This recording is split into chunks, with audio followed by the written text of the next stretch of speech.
Selamat siang, kami dari kelompok 5. Di sini kami akan menjelaskan hasil dari kelompok kami.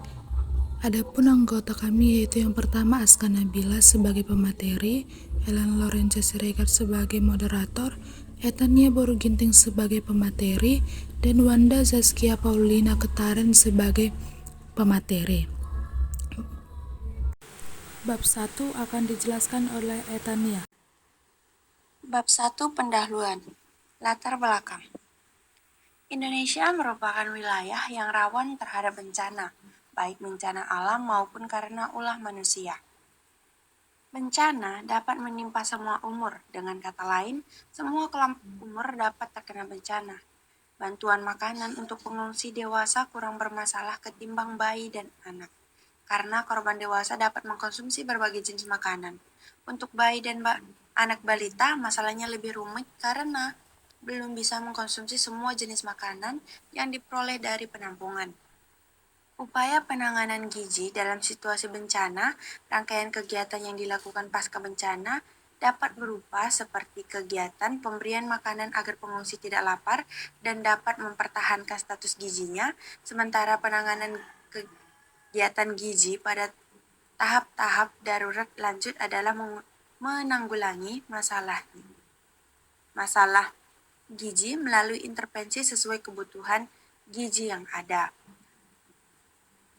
Adapun tujuan dari penulisan ini adalah sebagai pemenuhan tugas mata kuliah Manajemen Pelayanan Makanan dan Gizi. Selain itu, penulisan ini juga diharapkan dapat memberikan pemahaman terkait upaya penanganan gizi terhadap balita di saat sedang mengalami bencana atau pasca bencana. Selanjutnya, bab 2 dan bab 3 akan dijelaskan oleh Wanda. Tinjauan Pustaka. Bencana. Definisi bencana. Menurut UUD nomor 24 tahun 2007 tentang penanggulangan bencana, bencana adalah peristiwa atau rangkaian peristiwa yang mengancam dan mengganggu kehidupan dan kehidupan manusia, yang disebabkan baik oleh faktor alam, faktor non-alam maupun faktor manusia, sehingga mengakibatkan timbulnya korban jiwa manusia, kerusakan lingkungan, kerugian harta benda, dan dampak psikologis. Klasifikasi bencana. Bencana menurut UUD nomor 24 tahun 2007 diklasifikasikan menjadi 3, diantaranya 1. Bencana alam adalah bencana yang diakibatkan oleh peristiwa atau serangkaian peristiwa yang disebabkan oleh alam. 2. Bencana non-alam adalah bencana yang diakibatkan oleh peristiwa atau rangkaian peristiwa non-alam. 3. Bencana sosial adalah bencana yang diakibatkan oleh peristiwa atau serangkaian peristiwa yang diakibatkan oleh manusia. Gawat darurat. Gawat darurat adalah suatu keadaan yang terjadinya mendadak, mengakibatkan seseorang atau banyak orang memerlukan penanganan atau penolongan segera, dalam arti pertolongan secara cermat, tepat dan cepat. Apabila tidak mendapatkan pertolongan semacam itu, maka korban akan mati, tercacat, atau kehilangan anggota tubuhnya seumur hidup. Penanganan gizi. Penanganan gizi pada prabencana pada dasarnya adalah kegiatan antisipasi terjadinya bencana dan mengurangi risiko dampak bencana. Penanganan gizi berperan penting dalam penanganan bencana untuk mencegah risiko penurunan status gizi pada kelompok rentan seperti anak-anak, ibu hamil, ibu menyusui, serta manula. Balita.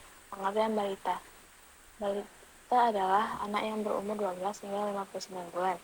Pada masa ini ditandai dengan proses pertumbuhan dan perkembangan yang sangat pesat, disertai dengan perubahan yang membawakan zat gizi yang jumlahnya lebih banyak dan kualitas yang tinggi.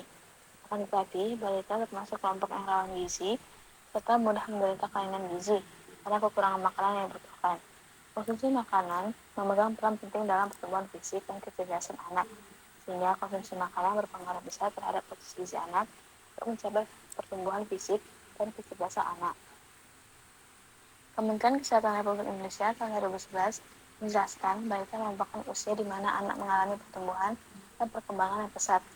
Proses pertumbuhan dan perkembangan dalam individu berbeda-beda, baik cepat maupun lambat, tergantung dari beberapa faktor, yaitu nutrisi, lingkungan, dan sosial ekonomi keluarga.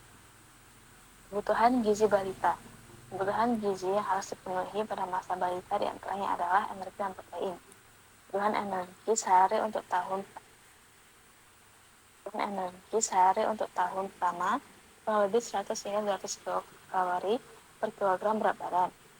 Protein dalam tubuh merupakan sumber asam amino esensial yang diperlukan sebagai zat pembangun. Lemak merupakan sumber kalori berkonsentrasi tinggi yang mempengaruhi fungsi, yaitu sebagai sumber lemak esensial, zat pelarut vitamin A, D, E, K, serta memberikan rasa sedap dalam makanan. Kebutuhan karbohidrat yang dianjurkan adalah sebanyak 60 hingga 70% dari total energi. Vitamin dan mineral pada masa balita juga sangat diperlukan untuk mengatur keseimbangan tubuh dan kesehatan secara keseluruhan. Metodologi penelitian. Metode yang digunakan dalam penulisan makalah ini adalah literatur review, yaitu sebuah penulisan literatur baik internasional maupun nasional yang dilakukan dengan menggunakan database, ScienceDirect, dan ProQuest. Pada setiap awal pencarian artikel jurnal diperoleh beberapa artikel yang memenuhi kriteria dengan kata kunci penanganan gizi kelewat daruratan. Bab 4 akan dijelaskan oleh Aska. Pencegahan, deteksi, dan penemuan dini gizi buruk. A. Pencegahan gizi buruk. Upaya pencegahan kejadian gizi buruk pada balita perlu dilakukan sedini mungkin. Berikut prinsip secara umum dan sesuai usia balita. Yang pertama, prinsip umum pencegahan gizi buruk. Di antaranya, penyiapan kesehatan dan status gizi ibu hamil dilakukan sejak masa remaja dan selanjutnya saat usia subur. Yang kedua, ibu hamil mendapat pelayanan antenatal care atau ANC terpadu berkualitas sesuai standar, penerapan standar pelayanan minimal, deteksi dini dan penanganan adekuat, pola hidup sehat dan gizi seimbang termasuk konseling. Yang ketiga, peningkatan status gizi dan kesehatan, tumbuh kembang serta kelangsungan hidup anak melalui strategi pemberian makan bayi dan anak atau PMBA yang dilakukan dengan praktik standar emas makanan bayi dan anak. Yang keempat, penapisan massal untuk menemukan hambatan pertumbuhan dan perkembangan pada balita di tingkat masyarakat dilakukan secara berkala melalui bulan penimbangan dengan target cakupan penapisan 100%. Bila ditemukan adanya masalah pertumbuhan seperti kenaikan BB tidak memadai, maka balita perlu dirujuk ke tenaga kesehatan. Yang kelima, perhatikan khusus diberikan kepada bayi dan balita dengan faktor resiko akan mengalami kekurangan gizi. Misalnya, bayi yang dilahirkan dari ibu dengan kurang energi kronis, balita dengan infeksi kronis atau infeksi akut berulang dan adanya sumber penularan penyakit dari dalam atau luar rumah, balita yang berasal dari keluarga dengan status sosial ekonomi kurang, balita berkebutuhan khusus, balita yang berada di lingkungan yang terkendala akses air bersih.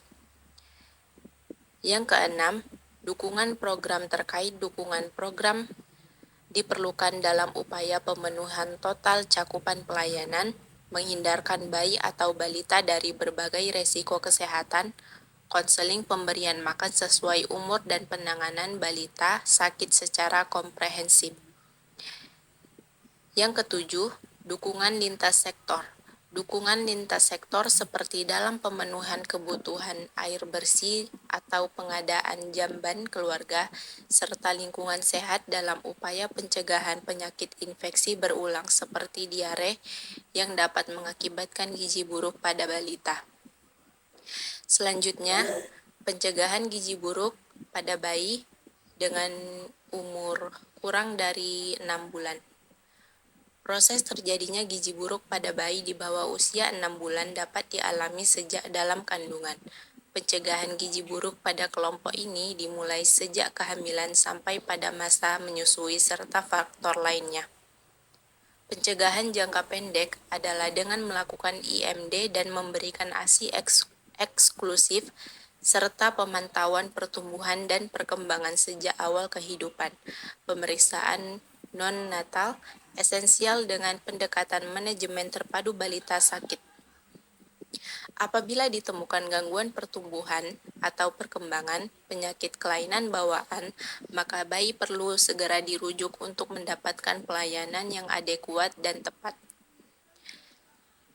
Yang ketiga, pencegahan gizi buruk pada balita usia 6-59 bulan. Prinsip pencegahan kekurangan gizi pada balita usia 5-59 bulan diantaranya A. PMBA sesuai rekomendasi. Berikut beberapa kebutuhan energi pada balita usia 6-59 bulan. Yang pertama, balita usia 6-8 bulan, yaitu 600 kilokal per hari dengan porsi ASI 60-70%. Yang kedua, balita usia 9-11 bulan, 800 kilokal per hari dengan porsi ASI 60-70%. Yang ketiga, balita usia 12-23 bulan, 1100 kilokal per hari dengan porsi ASI 30-40%. Pencegahan penyakit.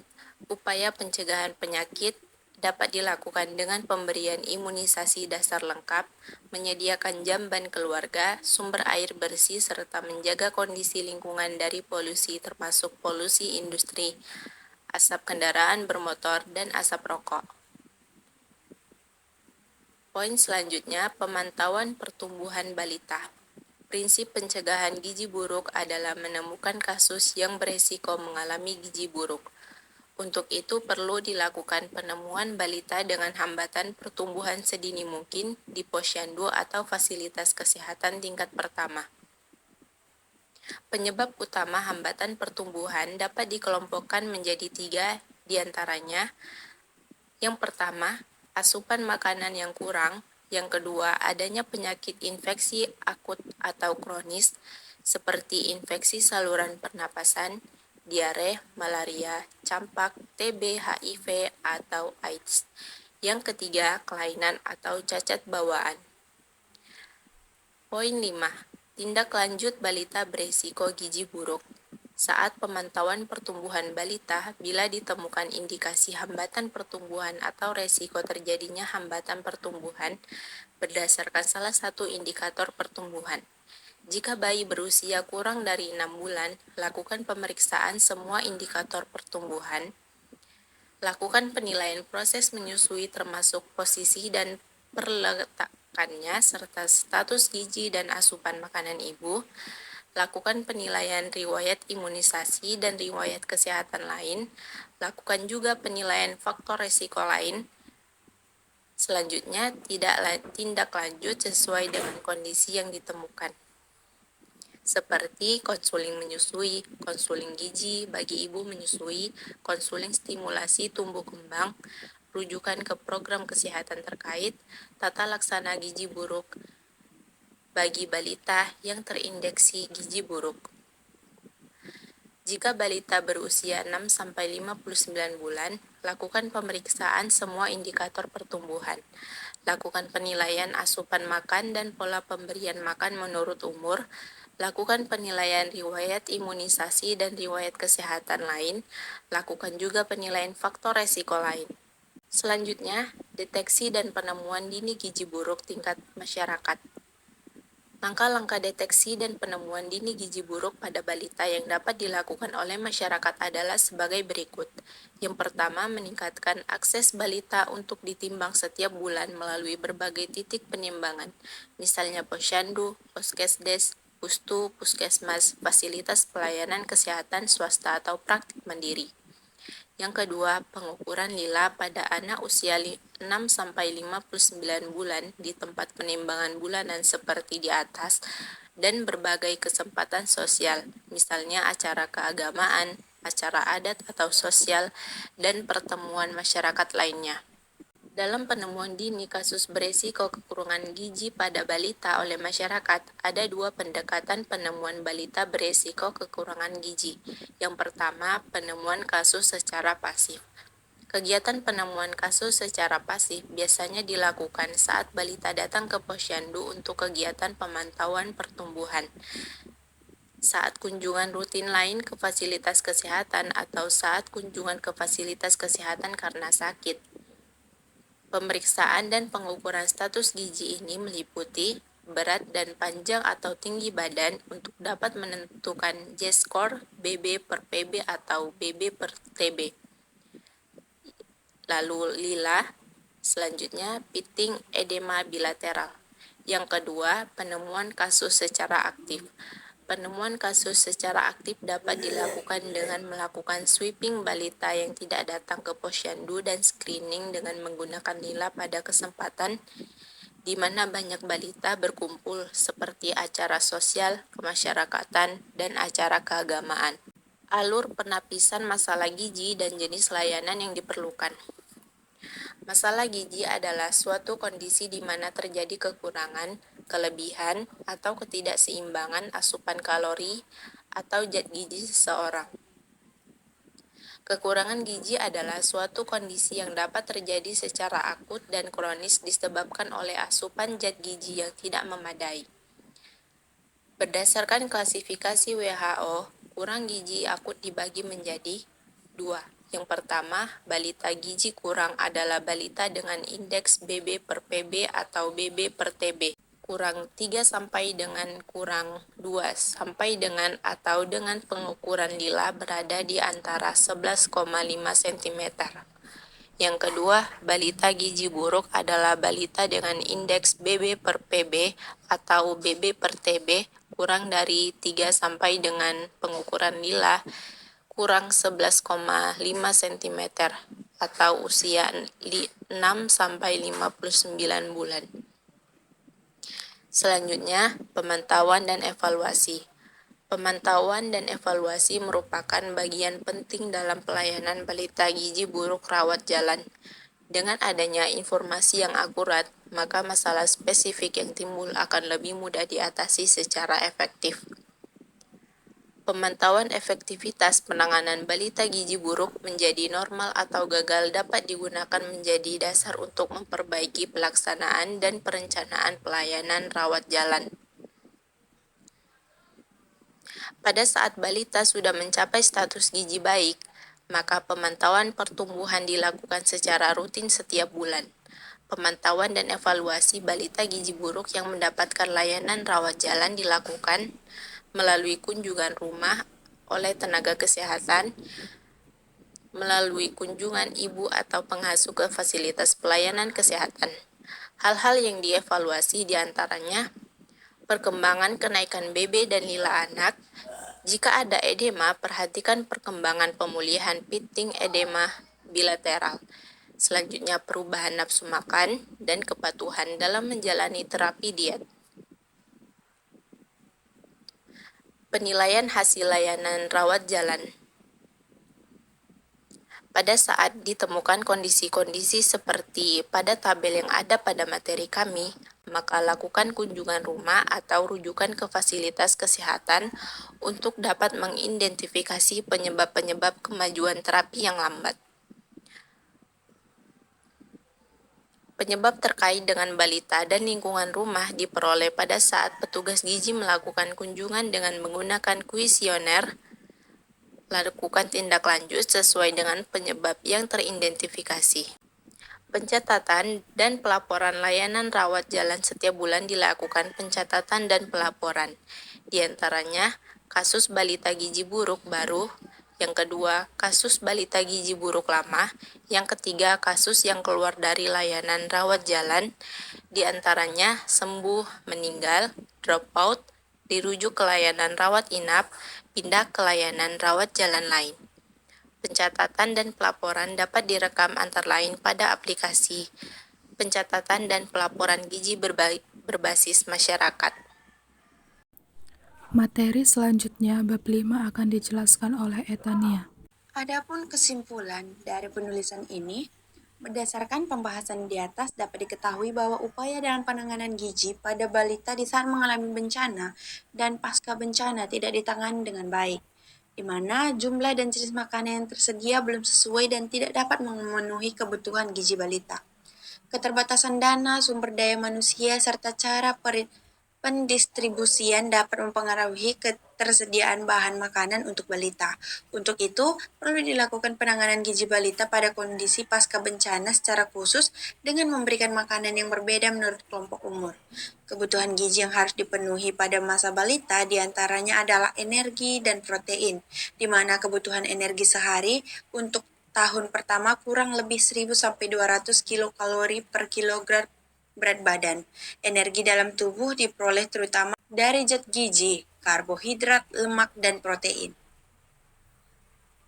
Adapun saran, yaitu pada saat mengalami bencana alam diharapkan lebih memperhatikan kebutuhan dan kecukupan gizi pada balita. Penanganan terkait kebutuhan gizi harus lebih diperhatikan. Kiranya penulisan ini masih jauh dari kata sempurna. Maka jika ada kesalahan penulisan kata, kami mohon maaf dan terima kasih. Baiklah, sekian dari kelompok kami. Jika ada kesalahan kata, kami mohon maaf. Selamat siang dan terima kasih.